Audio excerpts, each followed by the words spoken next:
Bismillahirrahmanirrahim. Assalamualaikum warahmatullahi wabarakatuh. Malam ini kita bercerita mengenai perkahwinan. Menilai adakah perkahwinan kita sihat ataupun sakit. Sebab kesemua kita bila kita berkahwin, tentunya kita memasang satu hasrat untuk bahagia sepanjang hayat. Kebahagiaan yang boleh membawa ke syurga. Itulah hasrat setiap lelaki perempuan yang bertukar status menjadi suami dan isteri. Hari ini, unfortunately, bukan semua panas hingga ke petang. Ada yang hujan di tengah hari. Ada yang gerimis. Ada yang hujan lebat dengan guruh dan petir. Maka terpaksalah kita mengambil langkah-langkah yang sewajarnya. Tetapi sebelum kita sampai ke situ, masih bolehkah kita selamatkan perkahwinan yang ada gerimis? Masih bolehkah kita mencapai kebahagiaan? Walaupun ada tanda-tanda yang antara kita itu tidak ada lagi persefahaman. Ya, malam-malam ni maklumlah. Ya. Jadi saya mulakan dengan 3 soalan. Iaitu mengenai kepercayaan. Trust. Yang keduanya mengenai saling menghormati. Iaitu respect. Yang ketiganya mengenai komitmen. Tanggungjawab. Dan kesetiaan. Komitmen. Masih adakah kepercayaan di antara suami dan isteri? Kepercayaan ini sangat-sangat penting. Satu perkahwinan tanpa kepercayaan ialah umpama kita berada di dalam sebuah kereta yang mungkin mewah. Kereta itu mungkin bernilai ratusan ribu ringgit kereta itu. Tetapi perkahwinan tanpa kepercayaan ialah kita di dalam kereta yang mewah tetapi tidak ada minyak. Tak boleh ke mana-mana. Kita di dalam kereta yang tidak bergerak. Sebab kepercayaan itu ialah the fuel of our marriage that will take us through days and nights, months after months, year after year. Sangat penting. Yang keduanya ialah saling menghormati, respect. Adakah suami masih menghormati isteri seperti dulu-dulu masa zaman berkasih sayang bercinta sebelum menjadi isteri? Masa tu pijak semut pun tak mati. Adakah hari ini kita sudah menggunakan perkataan-perkataan yang menyakiti hati isteri ataupun sebaliknya isteri terhadap suami? Jika tidak ada hormat dalam apa-apa jua jenis hubungan, sama ada suami isteri ataupun sahabat ataupun seorang bos dengan seorang subordinate, bila ada satu hubungan antara manusia yang hilang rasa saling hormat menghormati, maka tidak adalah meaning ataupun maknanya lagi dalam hubungan itu. Tidak ada jiwanya lagi.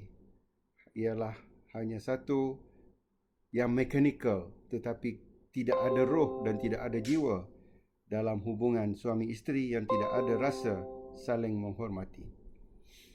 Soalan yang ketiganya ialah mengenai komitmen.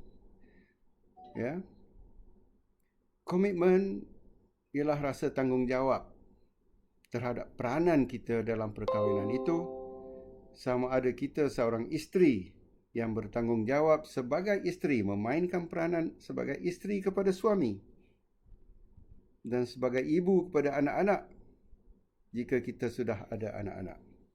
Dan suami, adakah kita memainkan peranan dan tanggungjawab kita sebagai suami, memberi nafkah zahir dan batin kepada isteri menyediakan tempat tinggal yang selesa untuk keluarga, dan lain-lain lagi. Ya, itu penting. Maka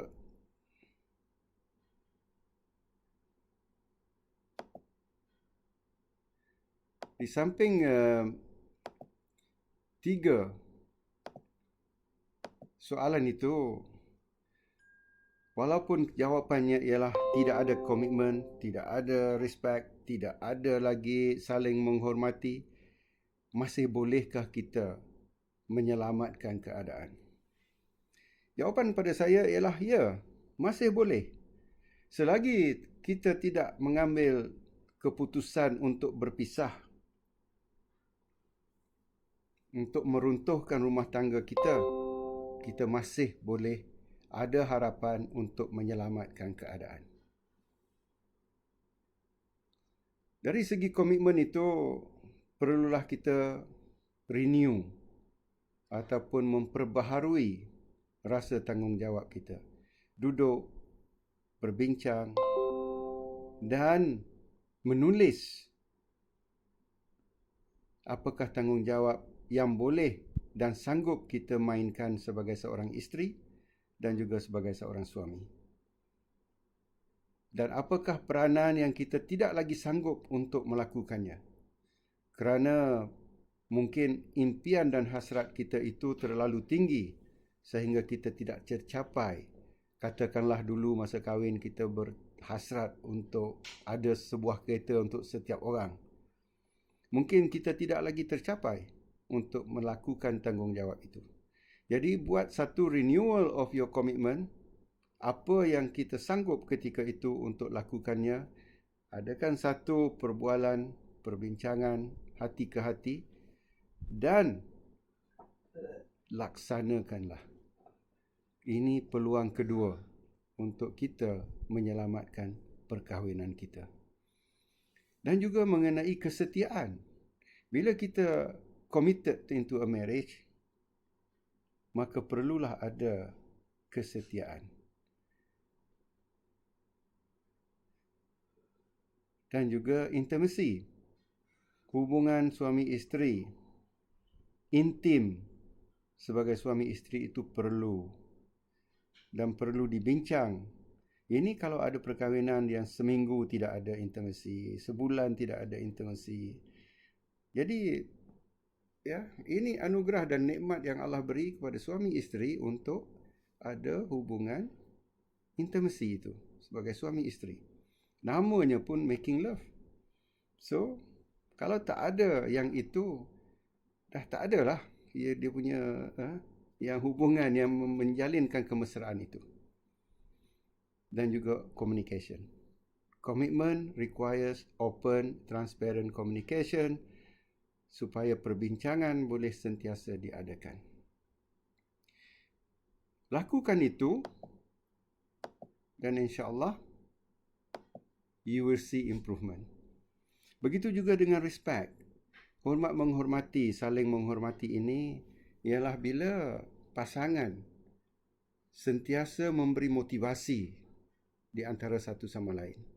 Sentiasa memberi sokongan, sama ada sokongan daripada segi kerjaya, sokongan daripada segi minat dan hobi di antara satu sama lain.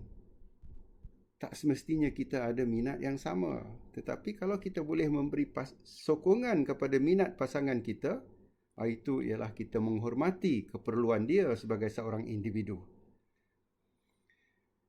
Husband and wife, we don't own each other like that. Tapi kita adalah suami isteri yang ada moral obligation, yang ada emotional obligation towards each other. But we still do not own each other. An individu is an individu. Dia ada nama dia, dia ada background dia, bagaimana dia membesar, dia punya karakter sendiri. Jangan cuba untuk menukar karakter seseorang. Ini respect. Inilah yang kita hormat. Bila kita tidak cuba untuk menjadikan dia somebody else. Dan seorang yang hormati pasangan akan sentiasa kagum dengan pasangannya. Tak kira lah. Kalaupun dia tak bekerja, seorang suri rumah, kita kagum bagaimana dia mengendali dan menguruskan keadaan rumah tangga. Kita kagum, kita respect dia. Jadi cuba cari benda-benda, perkara-perkara yang kita boleh kagumi kerana kita menghormati pasangan kita. Dan yang terpenting tadi ialah trust. Trust ini kita tak boleh suruh orang percaya pada kita. Tak boleh. Kita kena jadi seorang yang boleh dipercayai. The trustworthiness. Are we trustworthy? Kita kena lakukan dalam kelakuan kita itu yang pasangan kita boleh mempercayai kita. Maksudnya kalau kita kata A, kita tunaikan A. Kalau kita kata kita setia, kita memang setia. Ini yang boleh dipercayai. Dan kita konsisten. Kita tidak ada tukar-tukar ikut mood. Susah nak percaya orang yang bertukar-tukar ikut mood. So we are consistent. We are who we are. Trylah menjadi seorang individu yang sejati, yang tulen. Tak ada macam yang tukar-tukar karakter tu, entah apa kita panggil. Kameleon. Tak ada. Kita ialah kita, jadilah kita. Walaupun yang kita itu tidak sesempurna orang-orang yang kita baca dalam buku-buku novel ataupun lihat nonton dalam wayang-wayang romantis. Tapi kita ialah kita. Dan kita yang dihormati oleh isteri, kita yang dihormati oleh suami, itulah orangnya yang telah dikahwini dahulu. Terus menjadi kita. Dan saya suka buku ini. Saya tak baca lagi buku ni, tapi saya baca review dia. Maksudnya, even jika dalam perkahwinan itu ada masalah, trust has been broken. Mengenai buku ini, Healing Your Marriage When Trust is Broken. Kalau boleh, belilah dekat amazon.com by Cindy Beale. Dia ada petua-petuanya dalam ni, tips-tipsnya. Tapi antara yang paling utama untuk menghidupkan kembali kebahagiaan hubungan suami isteri yang telah pecah dan musnah kepercayaan itu ialah dengan adanya daripada hati ikhlas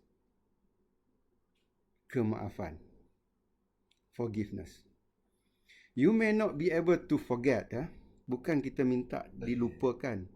Sebab kadang-kadang pengalaman yang pahit itu susah dilupakan. Mungkin tidak boleh dilupakan seumur hidup. Tetapi kita boleh memaafkan. Selagi kita boleh memaafkan pasangan kita, selagi itulah kita masih ada harapan untuk menyelamatkan perkahwinan kita. Assalamualaikum warahmatullahi wabarakatuh. Itu sahaja untuk kali ini.